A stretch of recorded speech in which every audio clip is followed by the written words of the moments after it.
Hello, viewers. Good afternoon to you all. Once again, a very important topic has brought young people together, which is democracy. But this time round, we shall broaden the conversation not only to Uganda, but to the larger East African community. That is Kenya, Rwanda, Tanzania, among other member states, South Sudan as well. We know that in the most recent past, the President of the Republic of Kenya went ahead to suspend 4 commissioners who dissented with the decision of the chairperson and the others. But also we know that Uganda had its general election not so long ago. So shall evaluate really the democratic tendencies. There continues to be issues around multi-party dispensation here in Uganda that we shall explore into. But also most importantly, we know that our neighbors in DRC Congo are approaching their general election. But still issues around the conflict in Goma. Will those citizens of the DRC be able to cast their vote? Because you know that in the recent election, in the previous election, they did not vote. Colleagues, that and much more on this episode of the Youth Roundtable. I'm joined by a panel of distinguished young people that I now have the pleasure to introduce to you. From my extreme left is a face you've seen on this show more than once, and that is Macxzzon Muhwezi from the N.R.M Youth League. He's also a political scientist. Ndugu Macxzzon, many thanks for being here. Thank you. Yeah. Thank you so much. I'm happy once again to have the opportunity to be hosted here on Civic Space. Yeah. It's amazing to have you always, sir. Thank you. Thank you for always making the time for us. Thank you. Next to myself is a budding young lawyer by the names of Allan Aijuka, who is a student of law at Makerere University. Allan, thank you for being here for the second time. Thank you very much, Comrade Kidega, for hosting me once again. Hello, viewers, and I hope this discussion will help us learn more about the democracy in our region, to which I'm interested. Wow, very interesting, Council. Yes, next to Council is the only lady on the show. That is Prima Monica, who is a co-founder of Nile Girls Foundation. Prima, thank you for being here. Thank you so much for having me on the show. It's always great to be on this platform. Thank you. We shall be joined by Right Honorable Akampurira Harris, who is the Speaker of the Kawempe division here in Kampala Central. But just to kick us off, Ndugu Macxzzon, what is democracy? What is this thing called democracy? Before we even evaluate whether it is there, what is it? The 500 BC, someone called Cleisthenes was the leader of Greece, from the clan of aristocratic Alcmaeodine. Alcmaeodine was a clan of great leaders, the aristocratic clan. And in the 500 BC, he reformed, he introduced this praxis, the doctrine and synopsis of democracy was introduced and established by the then leader, 500 BC, Cleisthenes, in Athens, the capital of Greece. And this was called Athenian democracy. It was then defined by 2 things. Demo and kratos. Demo meaning people, and then kratos meaning power or rule. So, in a nutshell, like for purposes of logic, consistency, and meaning, democracy simply means people's rule. Yeah, and since that time, many societies, many countries, many continents, communities, states have adopted that concept, democracy. They blend it, they transform it, but it has also metamorphosed. And as I speak, about 97% of the world politically uses this doctrine of democracy for governance. And it has got so many elements. And one of the biggest mistakes countries make is to say that my form of democracy must be the form of Uganda's democracy. That the kind of elements I have here in my country must be the elements Uganda must have. And We have seen so many countries adopt it, others have blended it, others have ignored it completely, others have just adopted a few elements of democracy. But in a nutshell, democracy means you have people. If you don't have people, then you don't make it. All right. Alan, Yes. do you want to also tell us what you know about democracy, just before we dive into the nitty-gritties? Well, our discussion is centered on the East African region. I got to interest myself in the constitutions of East Africa. And as he said, I cannot descend on what he talked about, the people, how he gave us a historical background in Athens, and now, you know, the entire meaning of demos and kratos, all that is true. In East Africa, most of the countries have adopted the idea of democracy in its sense as it was adopted in America. When you look at the American Constitution, the preamble says "we the people" of the United States. When you look at all the constitutions of East Africa, you go to South Sudan, you see "we the people of South Sudan." You go to Democratic Republic of Congo, "we the Congolese people." You go to Rwanda, you go to Burundi, Tanzania, and Uganda itself here. The rule of the people is upheld in their laws. So it literally means, if you look at even the preambles of all the constitutions of those countries, the idea that the people had in formulation of those constitutions and the kind of governance they intended to have through the constitutions was that of the people. You look at, they have the touch of the history. Our own constitution looks at "we the people of Uganda," recording our history, which has been marred by this kind of turmoil, the wars. They make reference to the wars, and they adopt a constitution for the sake of the future generations, and for the posterity of the Ugandans, for peace and good governance. East Africa, grossly, when you look at East Africa in general, and in adoption of the Treaty of Establishment of the East African Community, when you look at Article 7 of that treaty, there are certain tenets that they expect of each of those member states, and one of them is democracy and good governance.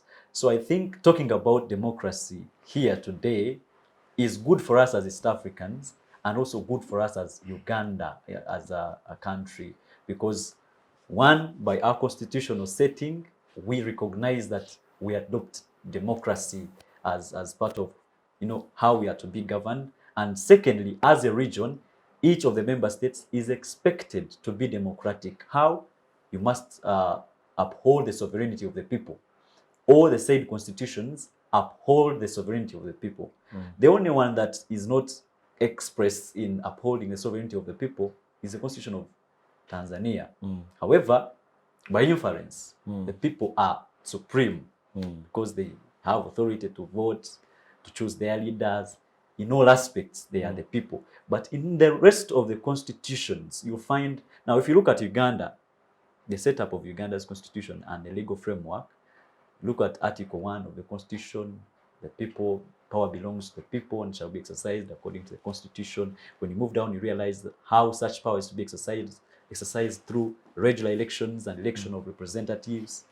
The same thing is replicated in the Constitution of Kenya, same thing in the Constitution of the Democratic Republic of Congo. We look at the constitutions of Rwanda and Burundi, it's almost a replica. So generally, in the region, we recognize that we need democracy. The people's voices must be upheld. They must they're supposed to send representatives and vote them freely. So therefore, I think the discussion on democracy will be right for us today. Well, I think I agree with you. On paper, we have very good democratic principles on paper, but I think the practice is where we shall evaluate more. Prima, you've heard the two gentlemen and how they define democracy. Let me give you a chance as well to tell us what you know about democracy. Okay, thank you. Mine is really not different from what they have said. I agree with their submissions, and clearly democracy is about the people. And for me, not just about the people, but are these people actually being engaged in these processes? Just like you said, it's great on paper, because as much as you say democracy is for the people and all these things around people, are we actually being intentional about including these people? So for me, not just about poor, but I would talk from a point of where we have people that are meaningfully engaged in these democratic processes. All right, fair enough. Macxzzon, at least now we have a fair understanding, Yeah. and our viewers appreciate what democracy means. I think the great Greek philosopher, a government for the people, by the people, and with the people. That's Lincoln. Yes, Lincoln. Now, the concern now is in Uganda's case. How would you evaluate our democracy? Oh, I have Are we a democratic state? I have been saying this without fear and even favor that if it is about the meaning of democracy, squarely, Uganda is the most democratic country in the world. If it is about meaning of democracy, the power of people, representation, liberty, freedom, I mean, Uganda remains the most democratic country in the world. However, I want to note that democracy is like family. It is like a human being. It is society. It is like church. It is a dog. So it evolves. It grows. It grows as the population grows. Then society also must grow towards that particular society. If it is freedom, just like we have seen social media. For instance, in the beginning, there was no social media. Okay? And therefore, there were no discussions of social media versus democracy. But now, since society has evolved, also democracy must grow to occupy that particular space. Okay? Even media, even human rights, even so, society grows, but also democracy grows. One of the greatest elements of democracy is representation. Are people represent? That's what actually Peace was saying. That are those people engaged? Are those people represented? The other day, I was telling some young people that invited me to address some students, and I was challenging them how in 1962 in that parliament of Uganda we had only 2 female members of parliament. I was also telling them in 1960s, no, in 1890s, we had about 4 Ugandans, only 4 Ugandans representing people in parliament. Then we had none young people in terms of youth representation. We didn't have. Then these other special interest groups we didn't have until 1995, when each and everything, the political space and the social space, the administrative space, but also political space were liberalized, and we can have as equal participation. As I speak, almost all of us are youth leaders in particular areas. Comrade Kidega is the national youth leader, then him, then Macxzzon. So I think, and I believe, in my opinion as an individual, that for purposes of logic and meaning and to be fair enough, Uganda is the most democratic country in the world. And also, when you look at this kind of democracy we have in Uganda, like the participatory democracy, where everyone is allowed to participate regardless of the age, regardless of the religion, regardless of tribe, regardless of whether you're lame, disabled, or something. I mean, it is fair enough, and all countries should just come and listen to what we are doing. Allan, yes. Uganda is the most democratic country in the world, as per Macxzzon Muhwezi, a budding law student, someone who has taken time to appreciate constitutionalism, human rights, the quality of elections. Do you concur with Macxzzon? I would say the statement is extreme. It is not considerate of some factors that we're against democracy. I know there are so many arguments against what democracy should be and what democracy is and what the kinds of society perceives democracy to be. I don't know how best we can define the democracy in Uganda. But democracy is not a matter of elections. Democracy is not a matter of having leaders. Yes, those are the ideals. But the practicability of democracy comes into question. You cannot come and declare Uganda as the most democratic country in the world, yet questions against good governance have been up against Uganda, the manner in which the elections are held. I don't dissent on the basis of opposing, I dissent on the basis of reality. We are in a society where you find that people vote leaders not because of their capability and not because of their innate decision, but because of inducements. Yes, we accept that those are the very people who have voted. But realistically, are they the people or the money? What has voted at that point? So the argument that Uganda, I agree that Uganda has democracy, but it's not the best democracy you can find out. So what are some of those loopholes that you think are haunting our democracy? Now, the tenets of democracy, when you look at, I wanted to make a reference to Tanzania's constitution. They set clear principles of democracy to them. And also when you look at the principles of of state governance and what in our constitution, they are reflected. But the most clear ones are sovereignty of the people, welfare of the people, accountability, and then participation. Democracy is usually suffocated. It's not a matter of the majority. That is the wrong perception. Democracy is inclusive of all the people. Yes, in as much as it's a participatory democracy and the majority rules, but then the minority must be considered. For example, if you're looking at the question of participation and you find that what is being over the years, what they are promoting is, if someone comes into leadership, then the perception of the people should be, this is a good person. He is good, we agree, and he has done good things. But to the extent of participation of the people, if you find that you are tampering with what the people, for example, the Constitution itself, as a law student, we know that in the formulation of the 1995 Constitution, we had two safety valves. The very first one was the term limit. The term limit was there because they didn't intend to have life presidency. It comes with several repercussions. And amongst them is transition, question of transition. When it comes to transition, we've had a history where transition is people bomb their way into State House and others are bombed out. So we cannot have an incumbent currently advising the sitting president.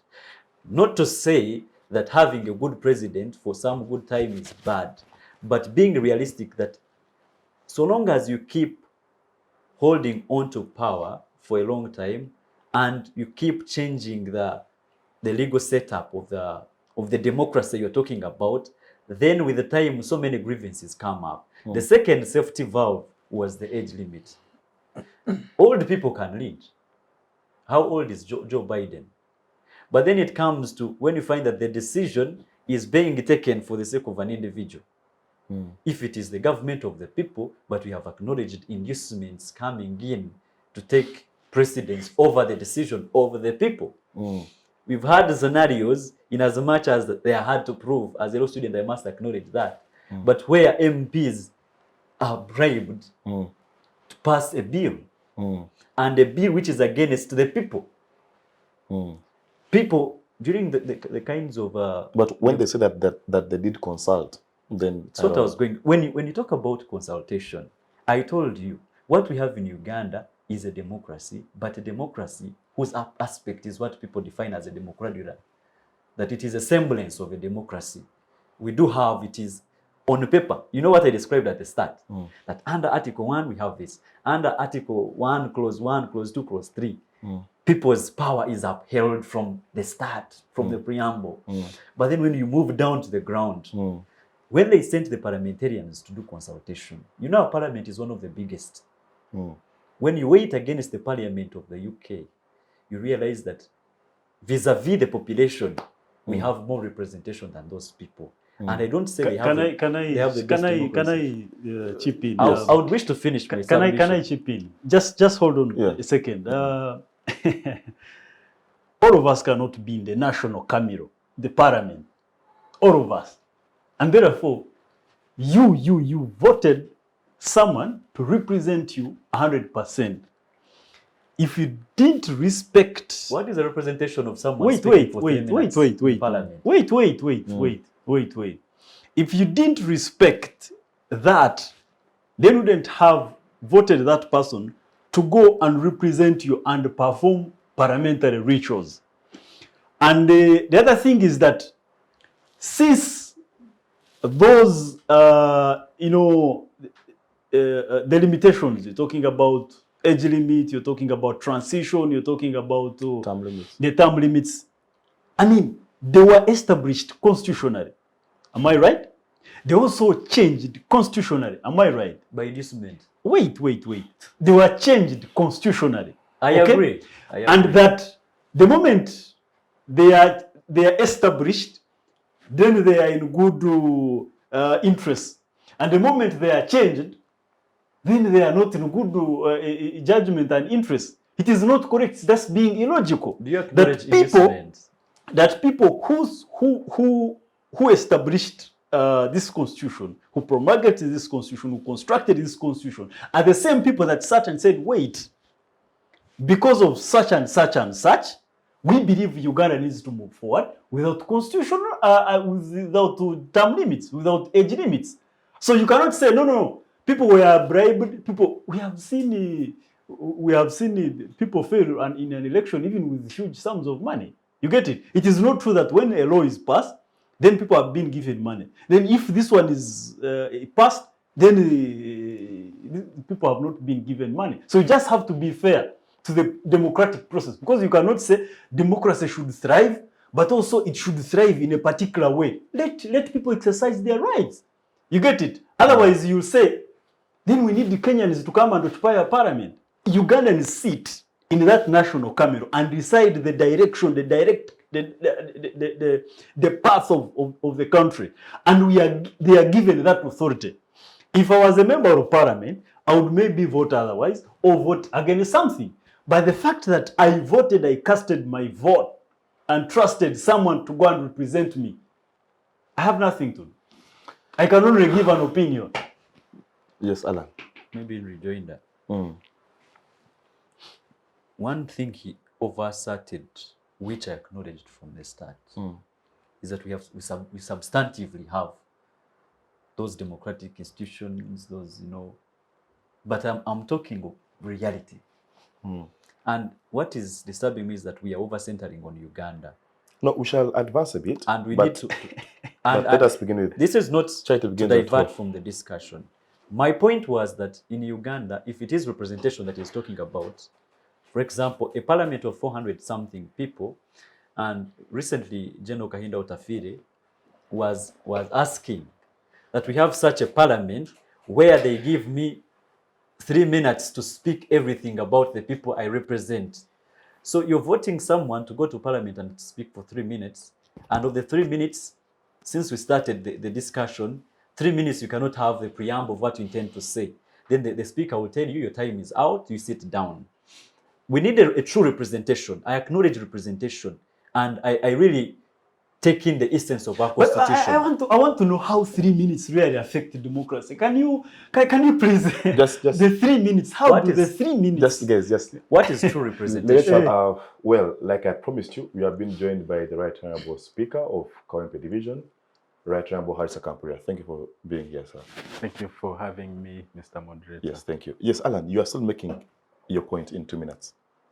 I was compelled to digress in some matters as regards our parliament composition and representation, and then the democratic aspect by the man who described Uganda as the most democratic country in the world, which I highly dispute, in as much as I do not associate myself with extremism in disputing it. We must acknowledge the fact that whereas we have representation in a manner that, that is preceded by free and so-called fair elections, the elections, the regular elections are done. But then it comes into question where those elections are free and fair. The instances that are well known to us are that during that time, there is always that fight between the government and the opposition, which is through, tramping down on those who come up to speak, those who come up to raise any idea, everywhere they are fighting those who intend to exercise specific rights. So I would say that you coming out and saying Uganda, in as much as we acknowledge democracy in Uganda on paper, but in reality, I can substantively tell you that in reality, we don't have the kind of democracy talking about. What we have is a complete democracy, as they describe it. All right. Macxzzon, I'll give you just 30 seconds to just paraphrase how you define Uganda's democracy, then I bring in Harris. Just use 30 seconds, The please. participatory democracy here we have is that the first thing is everyone participates equally, administratively, socially, financially, and also politically, regardless of the age, regardless of the regime, regardless whether you're part of the regime, whether you come from which part of the country, and as long as you're a Ugandan, you go, you convince people every 5 years that, ladies and gentlemen, this is what my plan looks like. Can you please allow me lead you? Okay, so do you want to reassert that Uganda is the best? Absolutely, absolutely. Actually, I can say it beating my chest, yes, beating my chest that Uganda, if it is the meaning of democracy, then Uganda is the most democratic country in the world. Harris. Yes. Thank you very You've much. heard Macxzzon. Uganda is the best democracy in the world.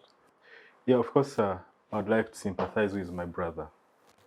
I try as much as possible to put myself in his shoes. One could be saying words he's saying out of fanaticism. Two, maybe because he has no comparative advantage. He lacks exposure, maybe he doesn't know. So he will speak. It's like a child who has always eaten the food of their mother. This is the only food they have ever known their entire life. What do you expect them to say? They will say that their mother is the best cook in the whole world. But is it the truth? The fact of the matter is that we are in a crisis.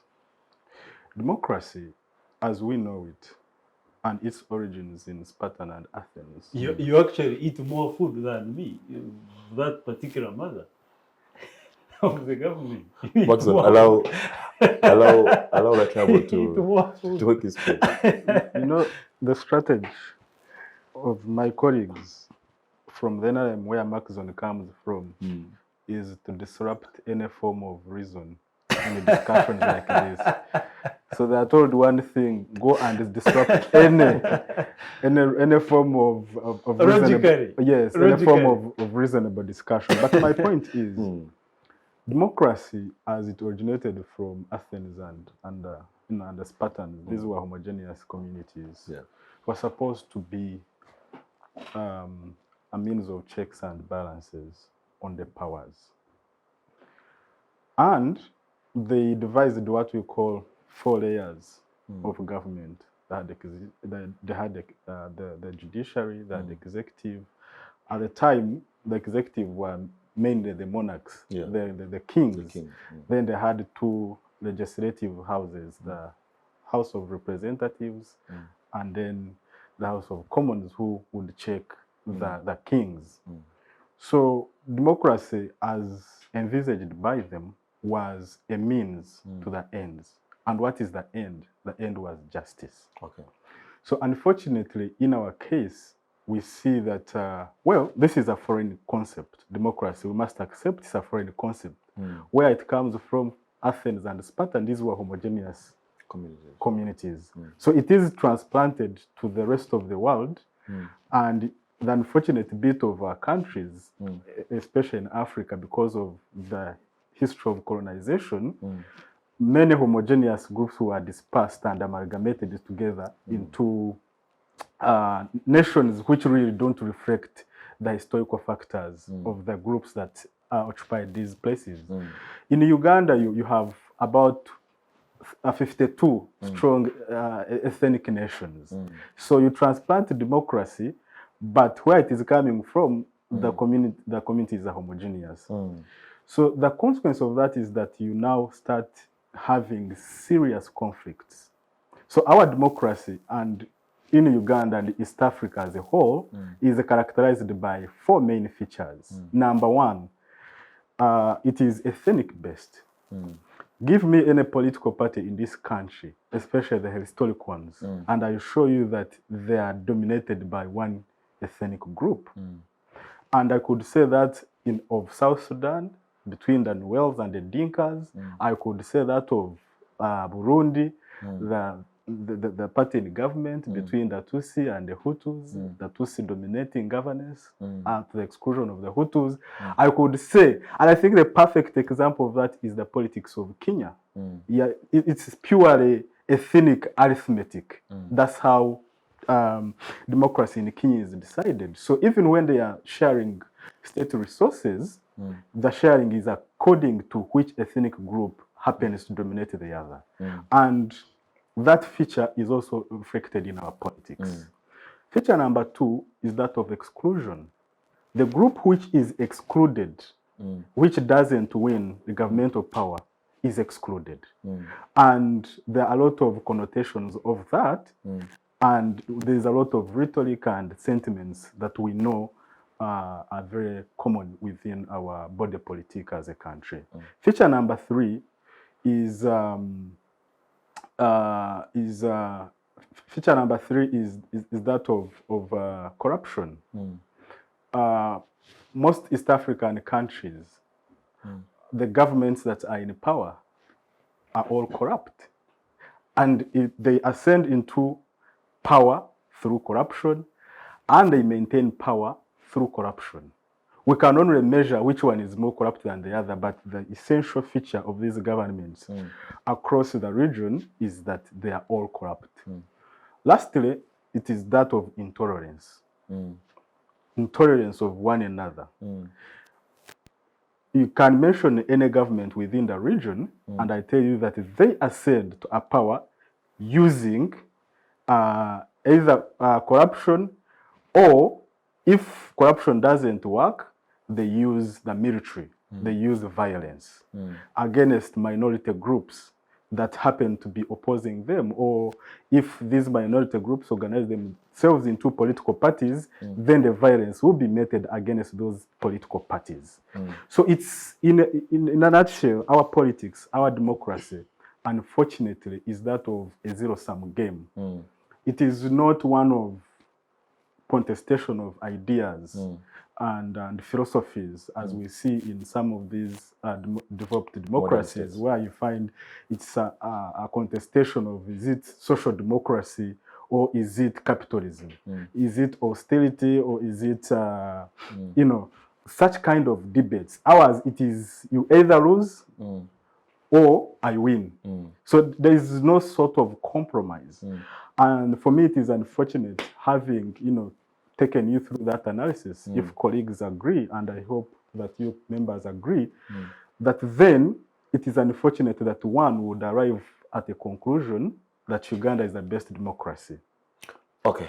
Let me just hear from Prima. Prima, you've had... Before... No. I want to bring in Prima first. She has been quiet for just a while. Just a second. Macxzzon, I'll give you some time. Prima, you've been quiet. But we are evaluating Uganda's democracy. And one of us mentioned that there are certain key tenets that democratic societies must espouse.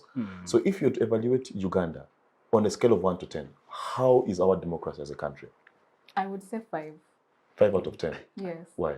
5 out of 10. Because one thing about democracy in Uganda is that there is still like lacking transparency in terms of everything that goes around democracy, from representation to all these things. So one case in point is you look at the shrinking civic space, where you find organizations that are really rallying on good governance and, you know, calling some of these things the way they're supposed to be called out, are being, you know, sidelined and, you know, said you cannot do this or you'll be shut down and all these things. So I think as a country, yes, we could have these democratic processes. But that's why I rate it at 5. We still have a long way to go. And just like my colleague mentioned earlier on, you know, it is about speaking about the reality on ground. It is not about saying, you know, I belong to this political party and I'll have to say yes to everything democracy, you know, and maybe like my brother here said, rate it, you know, as being the best. I think it's just about us also having honest conversations, because there is room for improvement, but we cannot improve when, you know, you shadow, even when you have a child and they keep doing the wrong thing, and, you know, maybe a neighbor comes and says, you know, your child is doing this, but because they are your child, you're not even caring to see why is this neighbor saying this, you know. So for me, I think it is about us saying, okay, if they're saying Uganda has this, then how can we work together to actually merge these things so that we can be able to find possible solutions, you know? And I remembered earlier on at the start of the show, I mentioned that I do not, you know, associate myself to any political party. I would only, you know, vote someone because of their capability and delivery of the work that, you know, they promise to do. So for me, it is about just being honest, you know. If, for example, the ruling party is not doing the necessary work in order to promote good governance, then there is nothing wrong with peace coming up to speak up and say, you know what, maybe this is what we could do as a country. Or if INT, for example, is going off the radar, you know, it's about having conversations and, you know, bringing everyone on board. Is it your But for me, I would, yes, that is why I'm giving examples from all these political parties. Because for me, in order for me to thrive, even in the work I do, it's not supposed to be about which political party is doing what. You should have an enabling environment. Exactly, it should be enabling, because at the end of the day, we are all Ugandans. We shall, even when you have your passport, it doesn't put political affiliation, you know. So it is about us speaking out the truth and, you know, bringing out some of these injustices, like, so that we are able to address issues around good democracy and, you know, bad democracy. All right, Macxzzon, hearing from these 3 colleagues of ours, do you want to reconsider your statement? I think partly I agree with what my sister is saying, but I think my friend Harris clearly discussed what exactly is not the issue. He discussed society. We want to discuss democracy, the concept of democracy with tenets and elements. And elements like freedom to assemble, elements like participation, elements like representation, elements like the culture of accepting election results, element like speech, free speech and liberty. Those are the concepts that help people to what we call abridgment. You encircle and conclude the accountability of democracy. Whether democracy is at play, because you see, corruption was there and it is there before and after democracy. When you talk of ethnicization of politics, it is there before and after democracy. And even in these countries, actually, without democracy, have what Comrade Harris was talking about. So I wanted Harris, I expected Harris, experienced as he is, to immediately talk about the elements of democracy and how democracy is played in Uganda, in terms of balance, in terms of participation, in terms of what political parties are doing in the realm of democracy. If I'm to break one by one, because of time, but I can break one by one. Representation. As you break that, cast a light on the kind of democracy that the N.R.M has presided over. When you talk of the movement system, first of all, it was broad-based. In terms of representation, still scores highly. When you talk of representation now in multipartism, you realize it is almost the same. Everyone is free. That's what I've been talking about. When you're judging democracy, you first look at the first element of representation. Because remember, Clay Thames defines democracy and explains democracy as the people power, the power of the people, people's rule. You get? So what is the first element? Representation. Are actually people represented here in Uganda? Absolutely yes. Do we have equal representation? Absolutely yes. Then you talk about the freedom to assemble.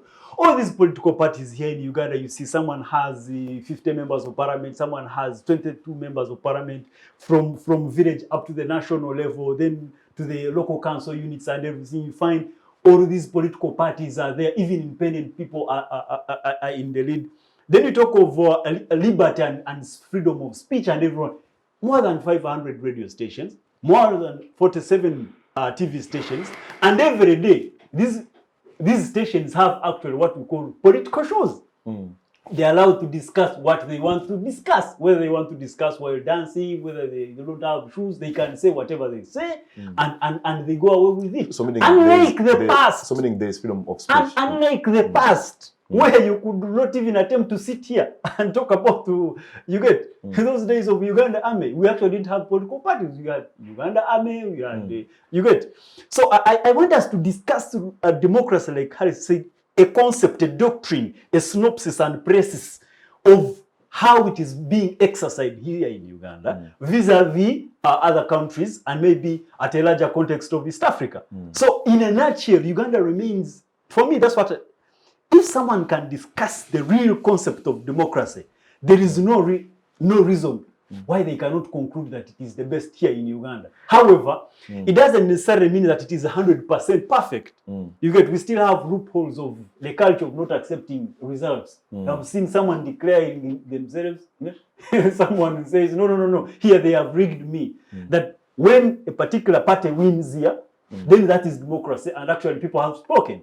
And when N.R.M wins, or when another particular party wins somewhere, then they have rigged it, then the state has bribed, then there is machinery, then there is intimidation. But when they win, they say, no, oh, people have really won. People have spoken, we have beaten the government. You get? So that those particular contradictions, genuinely and scholarly, one has to say that Uganda, in terms of meaning, in terms of practice, in terms of where democracy should go, then it is the greatest. It's the greatest. If you may indulge me, moderator, I now bring in Allan after you. Yes, I now see where my brother is coming from. Okay. Because I think his concentration is on the quantity, but he talks less of the quality. Because if you talk about representation, don't talk about representation simply because they are structures of participation, but talk about the quality of that representation. If you're talking about elections, are they really elections in the true sense of the word, or simply because the powers that be call them elections, you also want to say, you want to tick a box because Harris, you are the speaker of Kawempe division. Are you there? I'm coming. I'm coming. Did you get there by virtue of I'm coming. unelected process? I'm coming, and these are the distortions that analysts usually on TV shows like this like to throw around. They pick. They like cherry picking. They look at the performance of Uganda and say, all right, you won here, and then, but I want us to look at the picture as a whole. And I want to, emphasize my point before I go into the detail of his concentration on the quality. On the quantity. Quantity, rather, yes. We have the highest ratio of elected leaders to population ratio. We have over 1 million elected leaders in Uganda. That is a higher number of elected leaders than that of India. India has 1.2 billion people. It has fewer elected leaders than Uganda with a population of 44 million. Yeah, so in terms of structures, yes, there's National Youth Council, women representation in the parliament. We have the biggest parliament in East Africa. When you add our parliament, it is almost bigger than the other parliaments in the region combined. When you talk about women committees, when you talk about UNSA, when we talk about structures, they are there. But what is their value? Can they, what in terms of our constitution, and when we are analyzing, the standard of analysis is our constitution. Do they exercise power? Or they are just merely structures of mobilization? I leave it at that. You talked about freedom of speech. But honestly, we know that there are certain conversations that we cannot have in this country. We all know that if we indeed had freedom of speech, Kakwenza would be here. His back would not be peeled as if he's a potato. We all know that people like Stellanians would be here. We all know that all those young people in NUP, like Motive, Kasaga, who have been arrested, if indeed we had freedom of speech as envisaged by our constitution. Article 29. Yes, Article 29 of our constitution. Then wouldn't have these arrests. We know there are some people you can't talk about. Even when the constitution, and as expounded in the landmark case of Charles Onyango Bo versus Attorney General, that speech which is protected is that which is most likely to offend. What he's talking about, and I understand because he comes from the political sciences, I understand, that is his area of training. What he's talking about is just casual things, this talk of children, this talk of ordinary talk, you can go football man, you what have you, that is what he calls freedom of speech. But speech, evolutionary, in the context of democracy, was that speech that is critical of the powers that be. In Uganda, I dare you, that speech is not protected. Finally, I want to come to you. We've been in elections. 2021 were in national elections, but clearly, we all know that it was a military operation. And we have an advantage of Kenya, so we can compare and contrast. We know that you cannot have an election that is free and fair, that is worthy of the name election, once they are not certain, once certain prerequisites are not in place. A free and fair electoral commission, an environment where there is no intimidation, where there is no military, and many other factors. But when you flash back and look at our elections, there is none of those. And so when my brother comes here and says, just because a one Akampurira... Hold up, please. Macxzzon, hold up. Then how did the NUP emerge to displace, for example, that's as the leading opposition party in parliament? You emerged through an how elective if process. it was a military operation, how You emerged through an elective process. was the military Macxzzon, it is me asking questions here. It is me asking questions. Yes. So how did the NUP emerge from what you described as a military operation? Yes, like I said, of course, the N.R.M machinery, the military machinery, and the rigging machinery is not 100% effective. Okay. For sure, we know that there are some areas where the scrutiny is very high, especially in the urban areas, where it is almost hard for the N.R.M to carry out those kinds of operations. First of all, they don't have enough resources to carry out 100% operations. So even when they are doing those kind of operations, they have to do what we call targeting. And when they are targeting, they know that these are danger zones. These are vulnerable areas.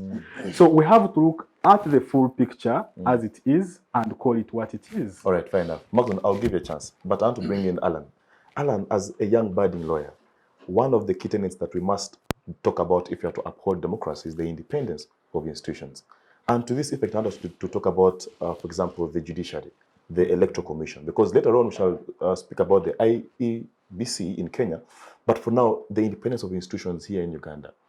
I know that there is a landmark decision in the case of Businje Kabumba, where the Constitutional Court did, in fact, declare that the appointment of judges in acting capacity was unconstitutional. So, can we say that our judiciary is, in fact, independent, basing on such decisions, to say that you cannot appoint judges in acting capacity because it undermines their independence? So, the independence of institutions, the electoral commission, the judiciary, parliament, how do you evaluate it? in addition to the decision of Musinje Kabumba, if you remember recent, the Chief Justice was, spoke against the decision of the Prime Minister, to go and pull out a prisoner or someone who was in prison and run around with the person. I wonder how if you say that a person from the executive can tamper with the decision of the judiciary and say that, to me, you people were braved, and I think this person is innocent. So is that kind of institution independent? If an institution that, according to the Constitution, Article 126 and the subsequent provisions, the judiciary should be independent and no other authority should tamper with it. It should be independent in the making of its decisions. And then a prime minister comes and, says this person was imprisoned wrongly. Yet the judiciary has made a decision. The Chief Justice came out strongly. Now, going to the decision of Musinje Kabumba, there is a manner in which the government, I can say the executive, makes decisions without due consideration of processes. If you remember way back, sometime back, I think the president appointed the deputy chief justice without due process, merely because, the person had applied to be chief justice and the person failed, and then now you can be deputy chief justice without due process. I think that in its own, it can tell you that we are not 100% the best democracy is talking about, because you must respect all the organs, not just institutions. We're not talking about the judiciary against the executive, and the judiciary against the legislature, where we find that the executive intends to influence decisions of the courts. The court has made a decision, but do you think, for the sake of being popular, you intend to have the person out of prison? And also, the parliament, to make a decision, you find they have passed the law, and then it is weighed against the existing law, it is void.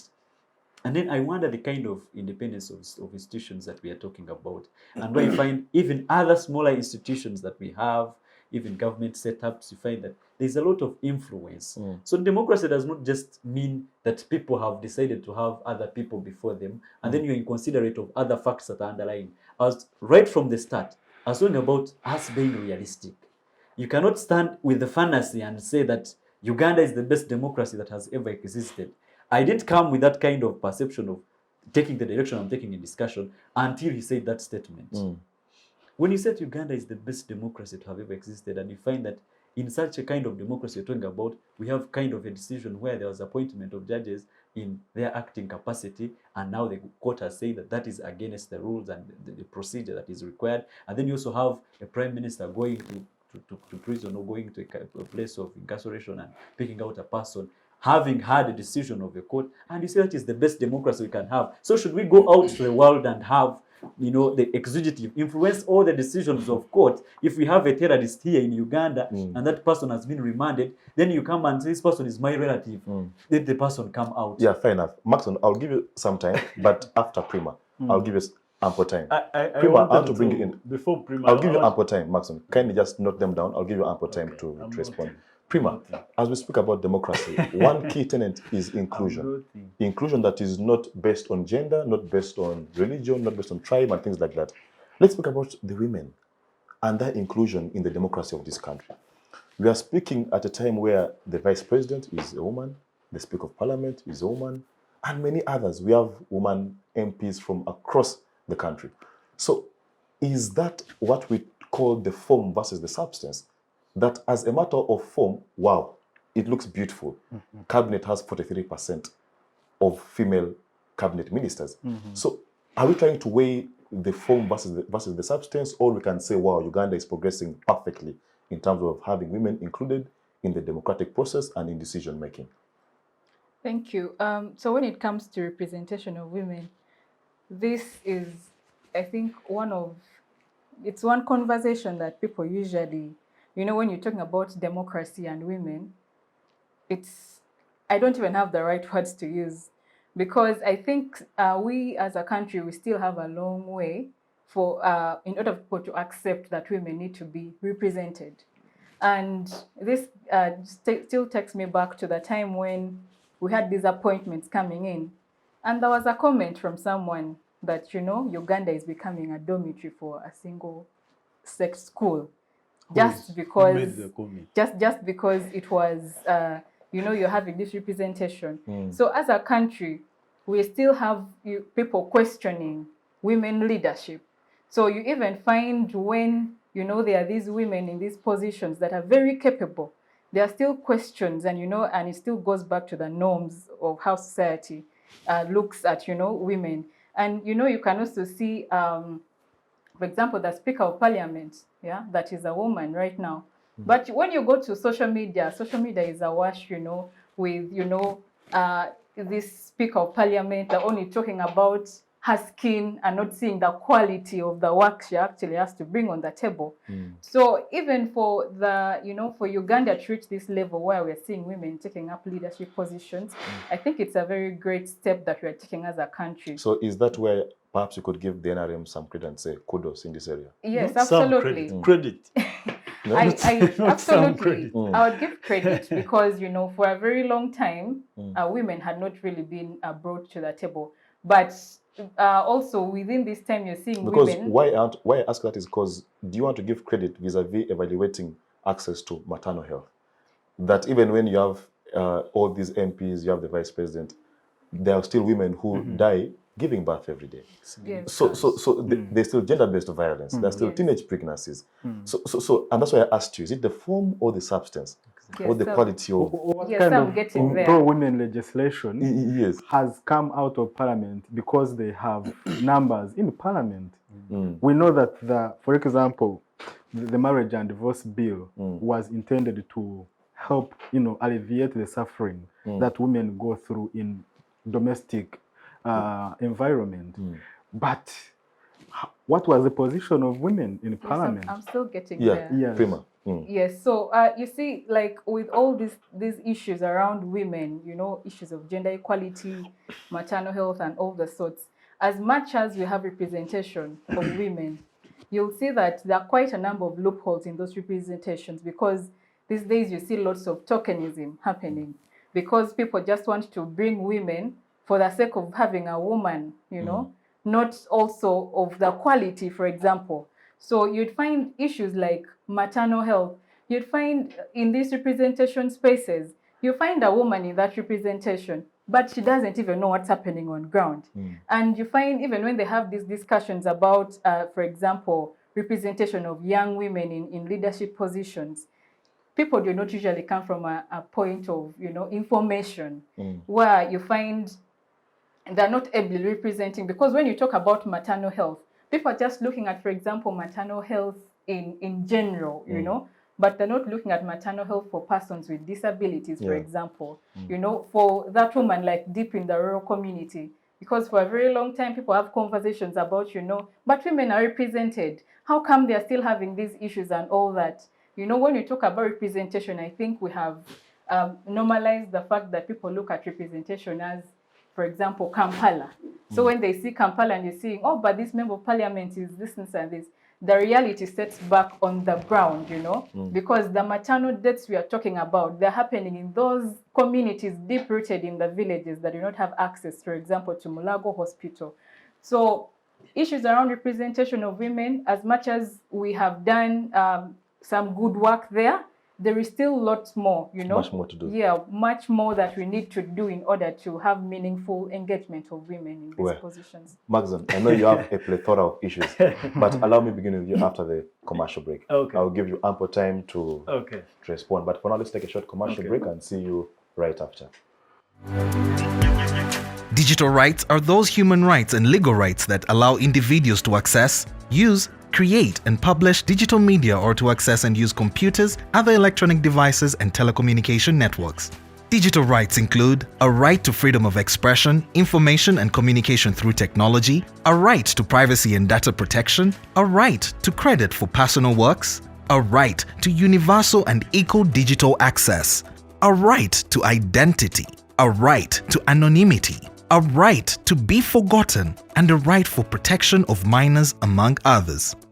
The state's digital rights are frequently violated through various unfair actions, for example, blockage of websites and social networks, theft of credentials, unauthorized use of people's data for personal gain, privacy intrusion, online censorship, arrests and intimidation of online users, internet blockages, and the proliferation of laws and regulations that undermine the potential of technology to drive social, economic, and political development worldwide. It is hence every citizen's responsibility to respect rights of other digital users and to speak out or report to the responsible parties when one's rights are violated.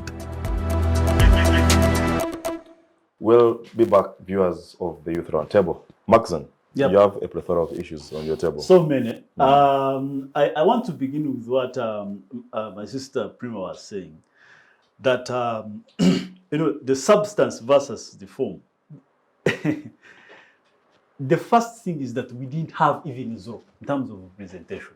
I first talked about 2 women, 1962, in Parliament. Visla and Florence Lubega. I mean, if you're coming from the deepest ditch and you start seeing some light, you then don't complain that, no, this light is not enough. First, recognize where you're coming from. That actually we had only 2 people in Parliament in 1962. Now you're talking of 43%. I don't think each and every woman in government, in administration, in politics, in the social aspect is actually doing nothing. Much as we have, yes, this female representation, PWDs and all that, doesn't necessarily mean that Uganda is a developed country. Uganda is a developing country. And developing countries means they have not yet utilized their resources, the human resource and this natural resource, to advance development. You get what I'm saying? So I want to really credit, even whether I'm not movement, whether I'm opposition, I really recognize the fact that Uganda has been bold to recognize women, that they can also take part in military, they can take part in politics, they can take part in religion, they can take part in other things as far as society running is concerned. Then I want to talk about my friend Harris, where he said that, yes, we have representation, we have all these structures, but they are simply a machinery for mobilization. All of us here in front of camera, it is on record that Comrade Harris is a speaker of Kawempe division. On record. So is he part of the mobilizing machinery? That's what he needs to make that clear. That if, yes, he has just recognized that those structures are not even important, qualitatively they're not important, I expect his resignation today. And he said, ladies and gentlemen, I've acknowledged that actually these structures are not important, administrative and governance structures are not important, and therefore I beg to step down such that maybe I can reduce on the 1 million elected positions. Leaders. You get it? Because he takes salary, he takes money for the taxpayers. So is he just there to waste time, or is just there to serve people? And it is not true that since he's serving as speaker, then other structures don't matter. That his structure matters, that other structures do not matter. So it is just a contradiction and paradox. I wouldn't expect someone of his experience to come in and start confusing people. That for me, as a speaker, Kawempe division, mine matters. It is not a structure for mobilization. But other structures do not matter, and they're actually machinery for mobilization. I also want to talk about the military operation he talked about. We have had political parties as far as 1954, actually 1945. You get it? These political parties have been practicing and exercising the political rights until 2006, 2005, when we entered officially another multi-party dispensation and started acting political parties. This NUP political party that he represents actually came even about 9 months into the election. And we have intelligence, we have police, we have the military, we have all government structures, and these guys mobilized, they organized, they were able to field candidates each and everywhere, they were able to campaign, they were able to do campaigning online, they were able to, everyone. So where was the military? If it was a military operation, why didn't the military stop that body and the mushrooming of that political party that he represents? And actually it came to surpass or other political parties to become the largest opposition party. You get it? In Uganda. So you cannot say that for us, since we have won here, since our structures have defeated some candidates of the ruling party or other political parties, then the government is short of machinery.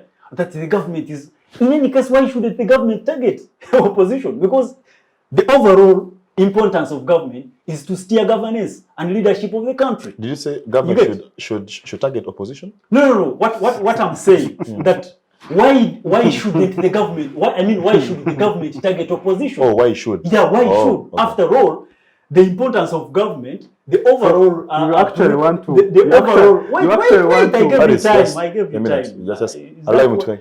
Is how you. Allow me to make this point. Is that how you actually let him? Is that how you're No. You actually let him change his.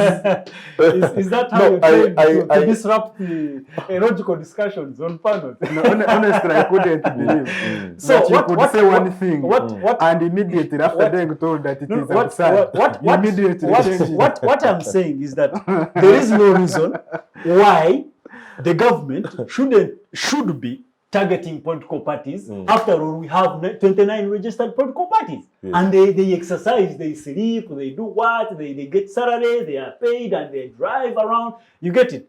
So the other thing is, someone talked of the quality of elections. Like I said, society evolves just like democracy evolves. Society grows just like democracy grows. As Uganda is a developing country, much as we have exercised 99% of the elements and tenets of democracy, there are still challenges that scupper development, that scupper political development, that scupper democracy. Like I talked about, we still have the primitive culture of ethnicizing politics. Like he was talking about, we still have the culture of not allowing and respecting the results of the election, and also the bodies and institutions that are preparing these elections. Those are two areas that are still scuppering the development of politics and also democracy here. But in a nutshell, in terms of exercising, As you wrap it up. in terms of institution establishment, in terms of governance, in terms of participation, in terms of exercising the whole doctrine of democracy, I want to give credit to Uganda. Okay, thank you. Harris, Yes. just two concerns from me. Macxzzon suggests that you are applying your analysis selectively, that you are evaluating democracy selectively, according to your whims and masses. That is one. Two is that let's cast a picture on Uganda's multi-party dispensation. I think it was Dambisa Moyo who said that African states are not ready for a multi-party dispensation. What we need is a benevolent leader, because we spend so much resources in all these elections which are contested and all these things. So why can't we just have one leader who can guide us, and then we save these resources for better things? So just two things: our multi-party dispensation. Are we practicing actual multi-party dispensation? But also, could we evaluate it against the movement system? Yes. Yeah. Conceptually, where we must start from is, what is the problem that democracy promises to solve? And in the final conclusion, honestly, everyone that has tried to investigate that question, in the very final conclusion, they have said that the premise of democracy, and so far world over it has been absorbed as the best idea of governance, is that the role of democracy is to make sure that there are checks and balances on the exercise of power. To what end? Towards the end of justice. You want to make sure that in a society, everyone is treated equally under the law. And that is the promise of democracy. So whatever my brother is discussing, I even cannot know where I can begin to respond to him. Because I think he generates wrong questions in his mind and answers them. And of course, there can never be a right answer to a wrong question.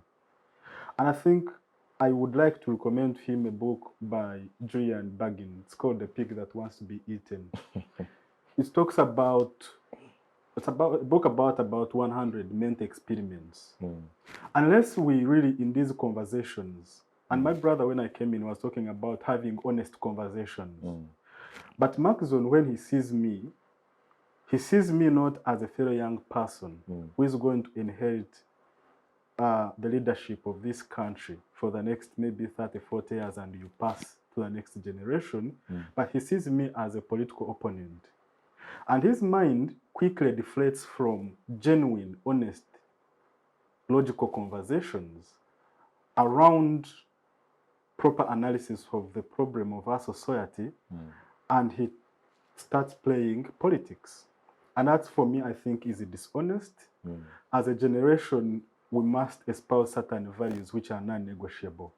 So your anecdotal example of my leadership in Kawempe and so forth, I will say that is a distortion, and I wouldn't want to delve into that, because for me, that's a wrong question. And you see, just hold it, Macxzzon. Just a second, just information. I will not allow you. I will not allow you to bully me, Macxzzon. That's where I've listened to you, Macxzzon. People go. Macxzzon. But the moment you touch, Macxzzon, the moment you touch the genuinity of their leadership, Macxzzon, then you're not honest. Macxzzon, you listen to Macxzzon, me. I'll give you some time. You listen to me. Allow him, Macxzzon. I will not allow you to bully me just like you bully your other colleagues there.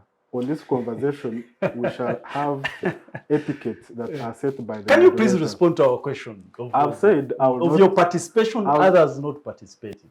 if Okay, you, allow him to respond. Let me respond. It is my right to, on this show, to respond to what I want to respond to, and to avoid what I think is a distraction or is an irrelevant question. On a right platform, I will lecture you on a related matter. But let me proceed, because you're talking about, you asked me about the multi-party dispensation. I think that there are pros and cons of the kind of system of democracy that we inherited. And I think when you look at serious nations that have invested in ideas, like the USA, you clearly see that their forefathers, people like Abraham Lincoln, people like Jefferson, people like Washington, Roosevelt. Yes, Roosevelt. They sat down and actually put their brains into developing the kind of governmental infrastructure that would help their country develop. And that constitution, as it is a product of honest and dedicated intention towards achieving a society. And when you read that constitution of the USA, the main theme, the main guiding question is, how do we limit governmental power in a way that allows it to perform its function, but at the same time does not arbitrarily encroach on the liberty of the individual.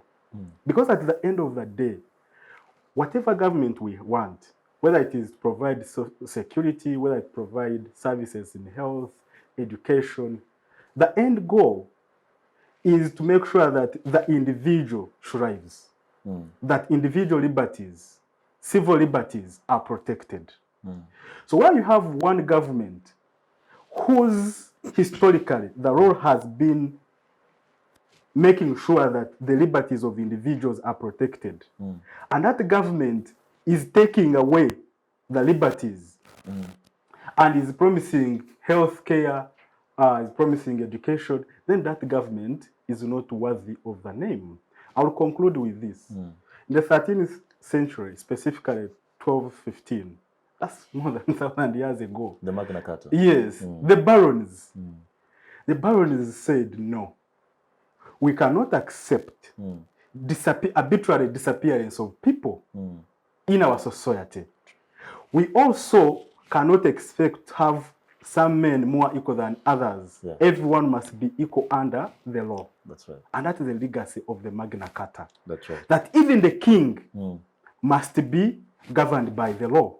But most importantly, especially given our current context in Uganda, that no one can be condemned before they are heard.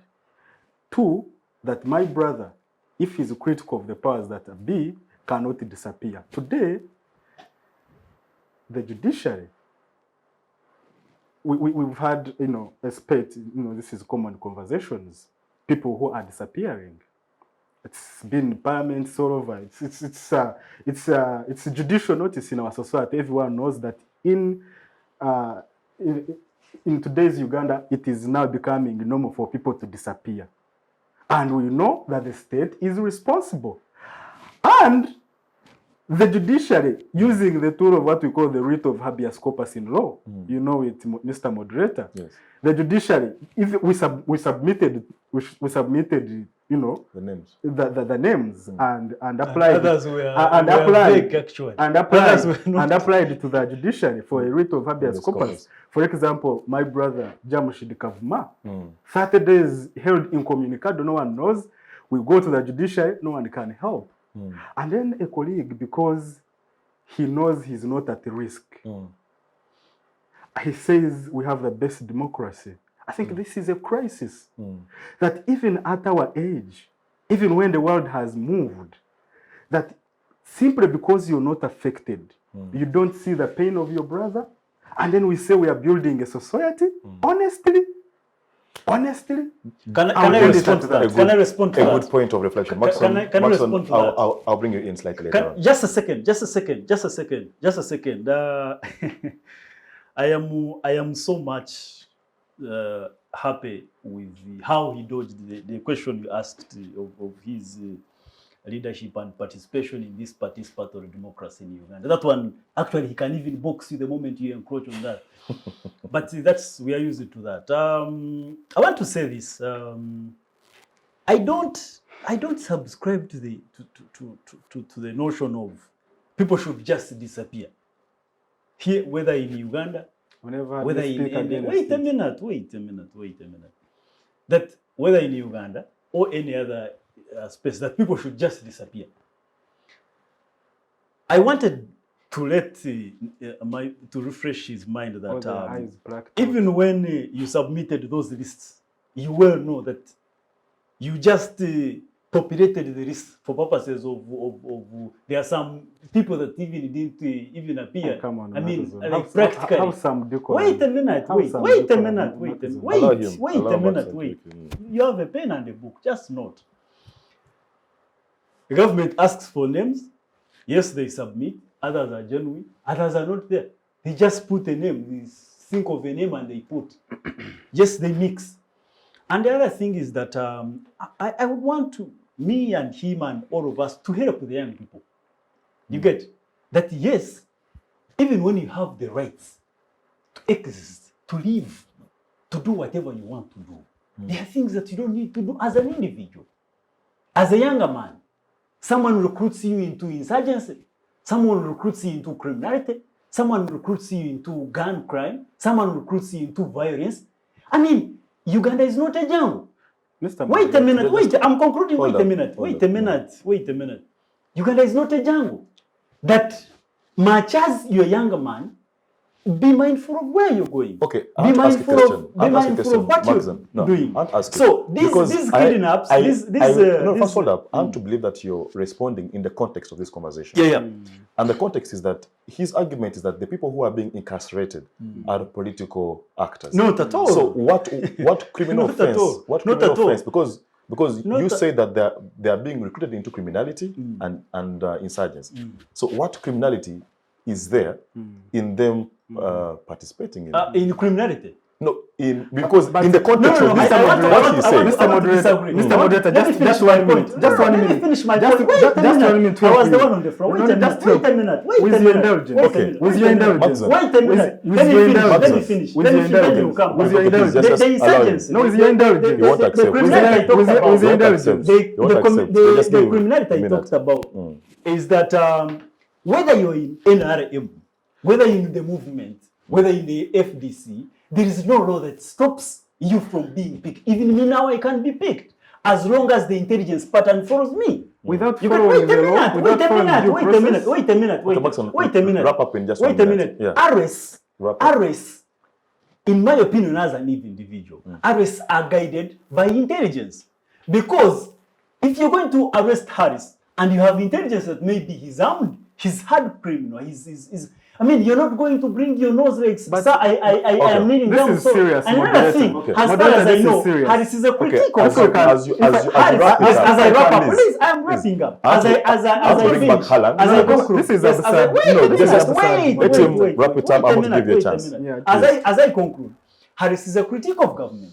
Okay, it is not the first show he's appearing. He's actually he has a wide space of criticizing the government. So how come he's not picked? It means he's innocent, isn't it? Because you belong to a particular political inclination, you belong to a particular religion, then you're immune to arrest, or you're free to commit crime. You're free to Muhwezi here.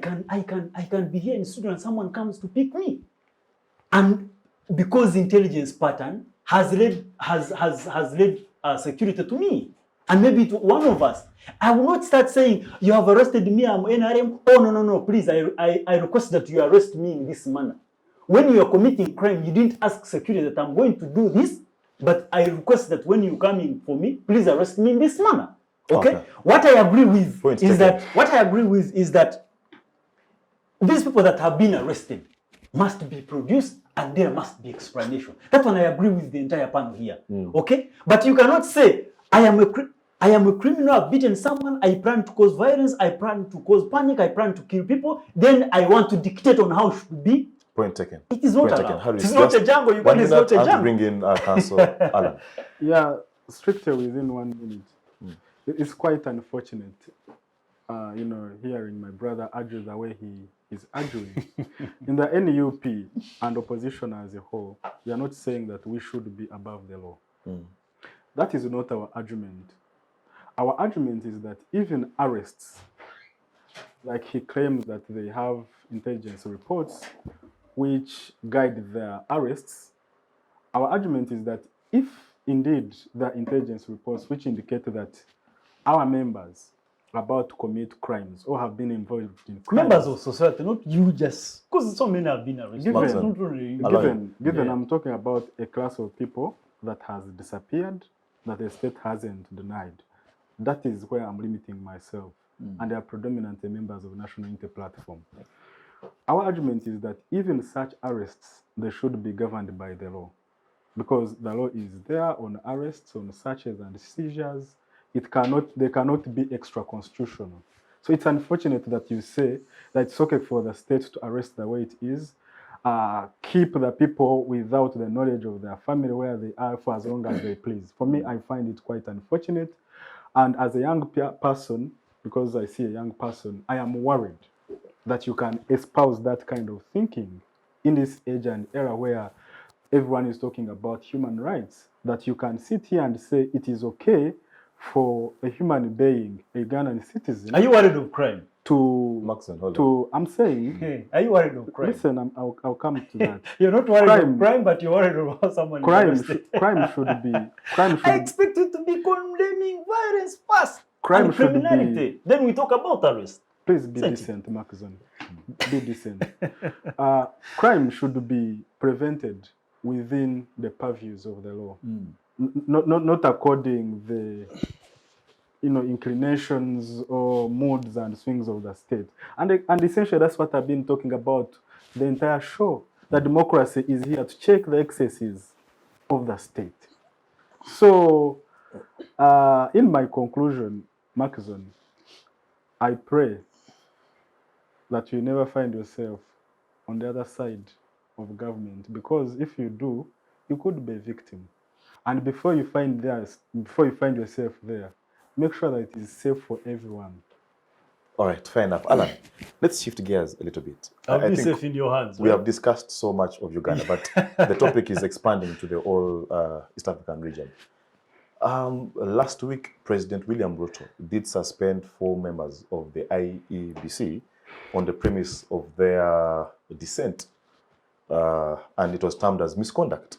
because they did dissent to the decision of the chairman. And therein after, there was a commission of inquiry established to look into their gross misconduct. As we evaluate democracy, Kenya has really set a very high precedent for democracy in the region.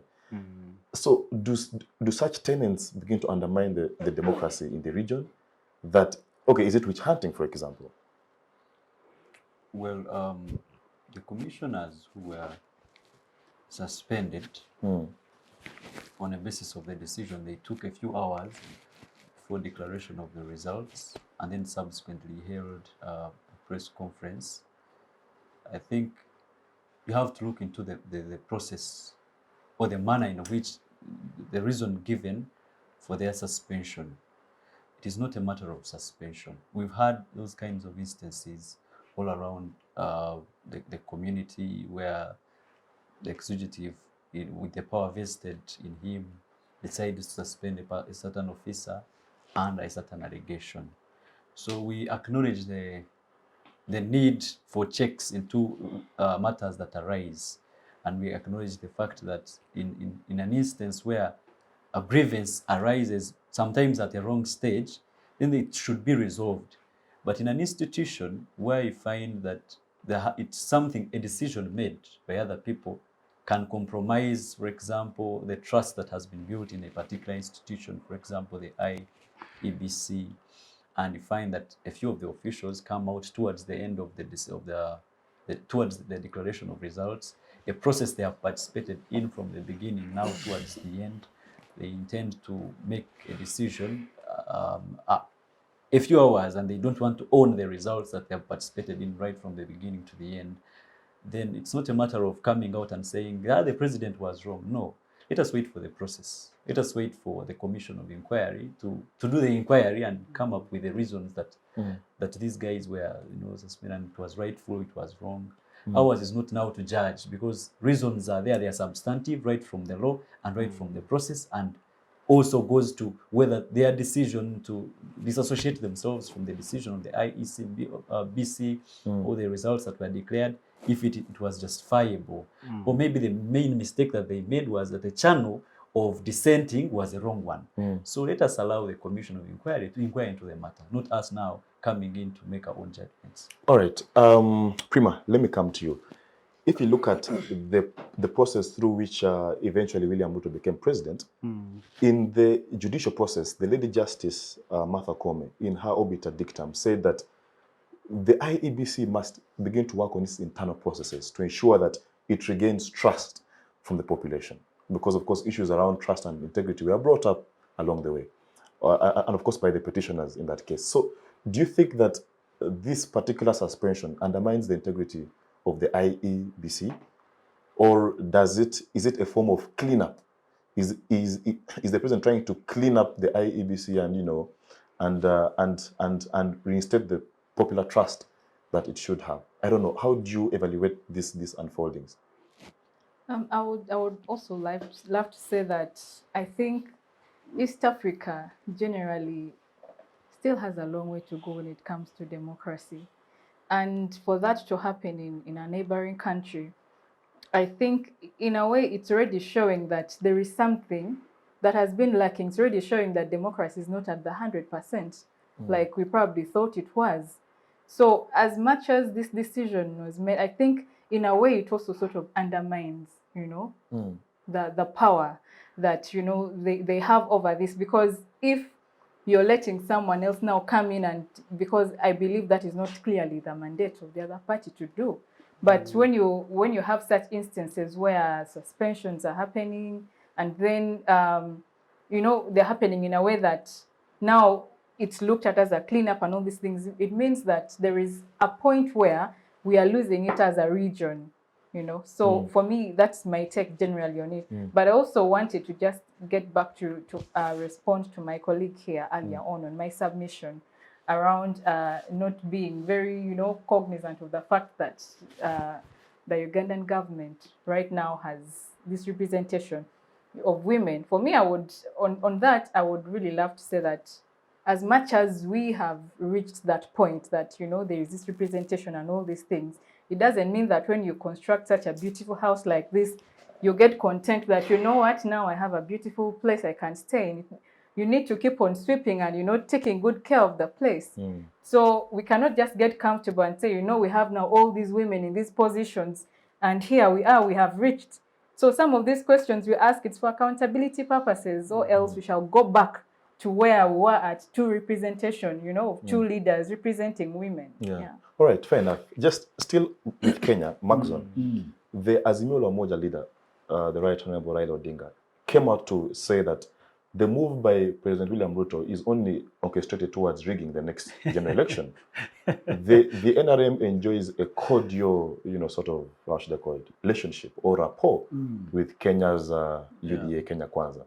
I don't know, how do these allegations augur with you that as a growing regional democracy, accusations of rigging elections are coming from... He must be a bad loser. He has already lost in the 2020 something. But if he thinks then the other election they are going to rig him, I don't expect him to come again. One,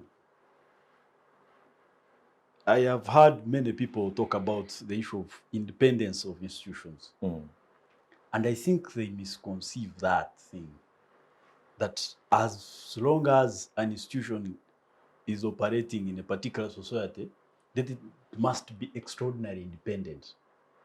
If it is independent in that particular case, we end up getting what we call gridlock.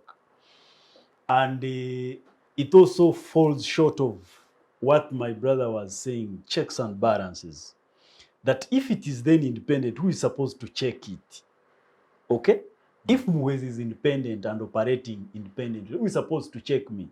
And the moment they check me, then someone says, no, executive is trying to exercise its powers onto a particular institution. No. When you look at the 4 people that were suspended, just 2 hours to declaration of the results, and someone now starts speaking otherwise. That the election it is not fair, it is free and fair, but you had 1.5 years of preparing this election. And in any case, most of these developing countries, what matters in this globalization is actually the image. What is the image? What image are you trying to portray and showcase? That 1.5 years, I mean, one year and a half, you've been organizing this election free and fair, but 2 hours to declaration. Then you speak otherwise. But also the substance that we have been talking about. If the 2 hours were really enough to disqualify Ruto or even to make Ruto lose that election, I would have talked about that. But the manner in which they demonstrated and they were against the election and they were against the declaration, I think I believe, because I was following very critically. I think it was simply politics. It was simply politics. And actually, in my opinion, they are lucky that they were not dismissed. They were just suspended. They are very lucky that they were not dismissed. Because also, there is no law that stops His Excellency the President Ruto from suspending or even dismissing them. So as my friend Allan said, let's wait for the proceedings to take place. Let's wait for the judgment and the final results of the inquiry. But I think it was simply, they were just unfair to Kenya, because I think at the beginning the Independent Electoral Commission had run an election very well, very much organized. Like you said, the Kenya has set a very good precedent. But also, it doesn't mean that you don't have some bad tomatoes around there. So I want to believe that those 4 are bad tomatoes and they can easily be picked. Okay. Yeah. Harris, what do you make of this unfolding? Because what I know is that the Commission of Inquiry is being chaired by a judge of the High Court. So I don't know, do we expect justice? Do we expect that these 4 commissioners shall have a chance to fair hearing and, you know, and the outcome? Will it be just? Yeah, in the main, I'd like to agree with my brother Allan that at the moment we don't have enough facts to make an informed judgment of whether the actions of the commissioners were illegal, were bad for democracy, That's why there is the commission of inquiry to look into their actions. They could be exonerated. They actually could have acted in the best interest of Kenyans. But I would like to make 2 or 3 main comments about independence of institutions, generally within the context of Kenya, vis-a-vis our situation in Uganda. Number one is that we must remember that the eventual winner, Ruto, was against a candidate who was favored by the state. So if anything, And then the machinery should have been and also favored by Yeah. NUP. a distractionist. The machinery should, the person who should have complained of rigging should be Ruto. Yeah. Absolutely. So there is a reason, prima facie, there is a strong presumption that Chebukati, who are the chairperson, is the chairperson, maybe is right. But also, generally speaking, Kenyans' institutions of government are a notch higher than ours. Ours are totally captured. You would never have a situation like in Kenya. It is impossible. Here, the old man has lost about 3 elections. At least, the opponents have been strongly contested. And but in Kenya, we could see an incumbent president's favored candidate losing. So by and large, and even the transparency, we didn't see internet being, shut down, didn't see Facebook being suspended. We didn't see the home of Ruto and Ruto the candidate being, cordoned off for purposes of preventive arrest, as we always see for Kizza Besigye and Bobi Wine. We didn't see military on the streets of Nairobi. We didn't see people being shot. We didn't see a display of military. So you can fairly see that, even from a distance, at least from what we saw on television, you can say that the commission, by and large, was independent. 2, the judiciary of Kenya. As you remember, they had Bibi. It was a sweeping amendment, can be the equivalent of the term limits amendment in Uganda, or the age limit. Bibi can be classified as the same, but the judiciary stood strong. Here, about 40 years of one-man rule, you only have cadres. Ultimately, you're expected to have the independence of the judiciary seriously undermined. But Bibi twice was failed. And that speaks to the independence, even when it was an executive initiative, because the president single-handedly pushed for Bibi. It went to the Supreme Court, and the Supreme Court said, no, it is unconstitutional, and the integrity of the Kenyan constitution was protected. So, by and large, and immediately we had the propaganda that His Excellency William Ruto is trying to change the constitution to, remove the term limits. And he came out and said, no, that is for our neighbors here. Amending the constitution is not in the best interest of the Kenyans. So by and large, I am confident that the commissioners are going to get justice. If they did break the law, I trust that the processes are going to be free and fair. And that goes it further emboldens and entrenches the democratic practice in Kenya. All right, fair enough. As we wrap this up in the next 10 minutes, Prima, the Democratic Republic of Congo, the eastern part of it, Goma to be specific, the people there did not vote in their previous general election. Congo is going for another general election, and the question of whether these people will participate in the democratic process of their country still lingers in a balance. So what is the fate of democracy in DRC Congo? Well, knowing that there is a large chunk of people who are not going to participate in the process of electing their leaders because of the obvious conflict and the militias that have occupied Eastern DRC. So what is the fate of democracy in Eastern Congo? Thank you.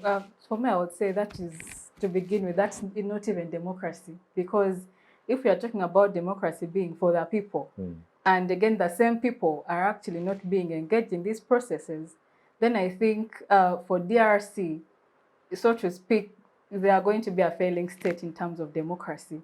And I think they really need to pick lessons from the other states in the East African community, because they are now part of the East Africa community. So I think it's also time for the Democratic Republic of Congo to get best practices, because I believe within the East African states, there is a level at which all these other countries have reached. And of course, when we talk about issues around the will of people, like, the power to the people, and then having them to be engaged. And now you're saying this eastern part of DRC is not going to vote, then I think DRC will be a crumbling state. So yeah, so that is one thing that for East Africa in general to achieve democracy, then it is something that really need to look at closely, because like I mentioned earlier on, then that is not democracy in its totality. So also, No, but if the other part of DRC is going to vote, and then the Eastern is only a few citizens. no, that does not make sense at all, because like you said, it is DRC. It's not like these are independent countries. It is one country. So that already talks about the issues of exclusion in these processes. And you see also the other thing about elections happening. You'd see within the East African region, issues around voter education are only done months prior to the elections. That's when you see lots of voter education taking up space. So you'd even find that some of these people from the eastern part of DRC are not even informed, or those that are informed are being oppressed, and they cannot speak up, and the space is already shrinked enough for them not to be able to open up.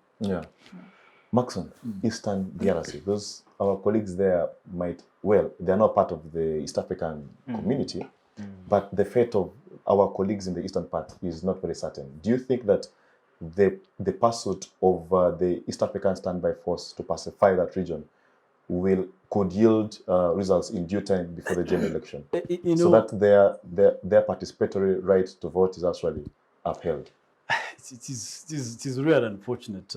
It is an unfortunate situation in Congo, because you see, since 1960s and then 1996-99, when the UN decided to, I call it invasion, when it decided to invade Congo.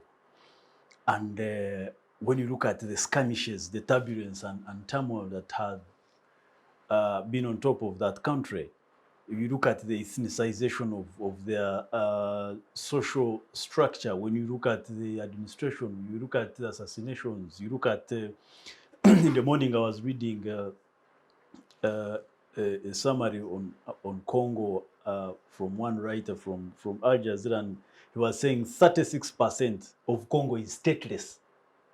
The state is not existing. It is not existence in those parts. So until Congolese themselves wake up in the morning and define a generational cause of bringing sanity and security to their country, and knowing that Congo is food, and it is a plate, and all countries are eating in terms of resources. That country will never. It is simply a world trigger. You have 16% of world gold, and all these imperialists cannot allow you to grow. What they need to know is simply that the skirmishes in Congo is not necessarily with it, are not necessarily internal. They are extraordinary external. And what I have also seen, even East African Standby Force having that capacity, it will take time. It will not definitely deal with the situation immediately. But what I know, even with that force, the imperialists still will not allow East Africa to grow and be one thing. Because for them it is to their disadvantage. They don't gain anything. You are strengthening and uniting, because then they are going to lose a market. They are going to lose market for their machinery. They are going to lose market for their produce. They are going to lose recognition and power. So I want to believe that the leadership of Congo and the citizens of Congo need to wake up and establish a revolutionary a force against all external forces. So meaning, until that, it is not even promising. So meaning the pacification won't happen soon enough for them to participate in their it will election. it will contribute, but it will not be an immediate contribution. Yep. Alan, Yes. Eastern DRC, the fate of these citizens, their right to vote is in question. I'll not differ much from what my colleagues have already said. Like observed earlier, they were unable to vote because of the insurgency. And as observed, it might not be possible even for them to participate again. Because if you look at the period they have spent trying to calm down the insurgency, it is long enough to show that up to now, the M23 is not ready to, to come fully to talks. Even the government also has its issues with negotiations. Then the East African community intervenes. Then there is a beef of the question of some other member of the community is contributing to the insurgency. All that is unsettled. If we had no issue from out, then matters within could be easily settled. So I think if Congo, if the international community helps out in first resolving external matters, internal matters can be easily resolved. But then the question of them participating in this question, in this election, I highly doubt. It might not be possible because up to now, if the intellectual questions are not yet resolved, then even the physical ones where people are bombing each other might not be easily resolved. The thing is ethnic, and the people around that area presume to be, they are being sidelined in government. The government itself is fighting those whom they presume those who presume they are fighting for them, and they want to protect them again. They think preventing them from voting is protecting them. They are not one. So the election can only happen when people have that one mind that we are one and we are voting for one thing. So I think let it begin from out, within, and then we can have a solution. But then the election participation, I highly doubt. For now, they can forget about that right. Harris, lastly, just as you respond, because M23 isn't new in Eastern DRC. The last time that SADC flashed them out, Jakaya Kikwete's famous statement of it took the big boys to flash out M23. Do you think it's high time that SADC intervened once again? Yeah, but before that, I want to kind of contextualize this DRC Congo, because Congo for me is one of the most important countries in the Africa. That's right. And even when we are talking about Agenda 2063, Congo is very important. Why? Because the resource potential, the natural resource potential of Congo is enormous. That's true. Actually, some researchers indicate that its resource potential, if fully utilized, is equal to the wealth of the entire Europe. Now that's big. Imagine. Now to even add some detail, they have the Grand Inga Dam. The Grand Inga Dam, yeah. Yes, they have the finance ministers of Africa. They were discussing a project of joint developing that dam as Africans, and research shows that it would be the largest dam in the world after some Chinese bank. And its potential is that it would provide enough electric power to supply the entire sub-Saharan Africa. Congo also has the highest deposits of coltan. Now, if you're using a computer, smartphone like that, they use coltan. 95% of coltan come from Congo. He has talked about the gold deposits, timber. So this is a very important country, not only to Africa but to the entire globe. Even their population, yes, 90 million. Yes, it's huge. Then another fact is that Congo, in terms of landmass, is like 10 times the size of Uganda. Yep. So in terms of governance, there's a problem. Actually, some political commentators have recommended that it should be split into about 4 or 5 countries for proper governance, because the central government can't hold, Kinshasa. Yes, cannot protect the territorial integrity of DRC Congo. But, like my colleagues have said, we must understand that there are serious geopolitical considerations at play. Whereas internally and other, commentators, especially of the West origin, would like us to believe that the problem of Congo is internal. the problem of the Congo is a geopolitical one. Mm. And it is surprising when you read about the history of UN peacekeeping mission. The longest UN peacekeeping mission ever. in Africa is from the DRC Congo. That is AMISOM. Yes, and that not No, AMISOM, for UN. No. Yeah, They UN. have been there. Yes. They are Yes. doing nothing. Yes, but you see, also at the same time, the highest number of refugees. No, that is UNESCO, is it? Oh, yeah. No, UN peacekeeping Yeah. mission. Yeah. It's by the entire UN, the Yeah. mission by the whole world. Troops of the world contribute. I doubt it's a mission. It must be a different mission. So it's surprising that the country which has the longest, the first, peacekeeping mission of the world in Africa, also has the highest number of Refugees. in the region. Yeah. And so that, of course, shows you the dishonesty of the leaders that are involved. So for me, even the discussion of democracy and so forth and participation of our people in Goma is a peripheral one until we actually ensure as a continent. It's not even SADC can help. No, not even East Africa. It's a continental problem. Because you make Congo stable, then you have catapulted the economic potential of Africa. Of Africa. Yes, because there is market. There is everything that we all envision in terms of Africa united. Actually, to maybe tag a point on what he's saying, Yes. most of these rebel groups, insurgencies, and all those, now they have learned that for you to organize very well, you have to first go to Eastern DRC. Yes. And you organize, hire guns, buy guns, train, and you attack any country. Yeah. Okay. Yeah, then to come to M23. 30 seconds. Yes, please. in 37. M23, like we all know by now, at least from the commentaries from people who have studied the problem, we know that these are state-sponsored. So if the countries of the region could tell us and the Africa state. decide that we want peace in Africa, You could tell us the state. the problem, your uncle knows.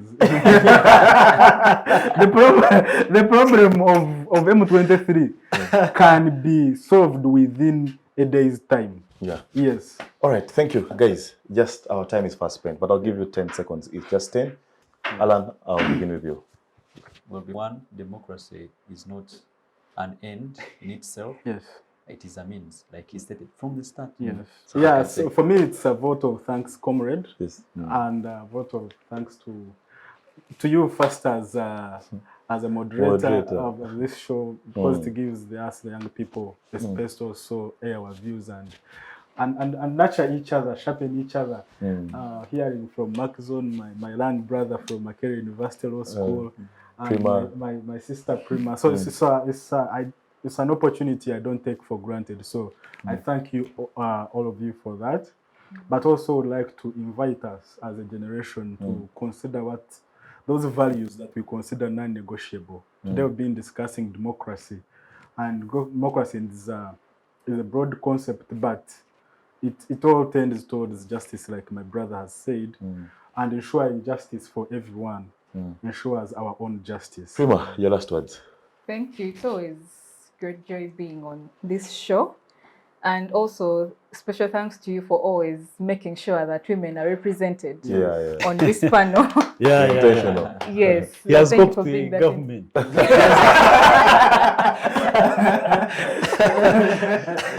Macxzzon, you have the last words. Martin Luther re-echoed Nelson Mandela's statement that if man has not identified something he's to live for, then he shouldn't live.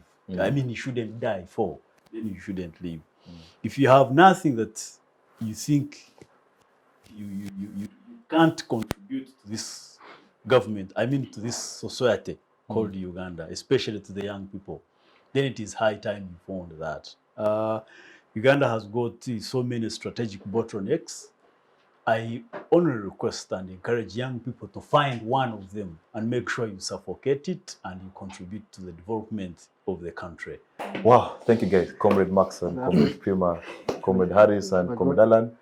Thank you for sparing time to be on this episode of the Youth Roundtable. Of course, to our technical team, Rashid and everyone else, thank you for ensuring that our viewers get this show right on time. Well, the festive season is here. Just Make sure you're vigilant in terms of security. So much is happening around. As you Yeah. drive to the village, don't exceed that speed limit. Just be safe. Your life is most important because this country needs you more than you can imagine. From us to you, we say have a lovely afternoon. See you next week, same time, same place.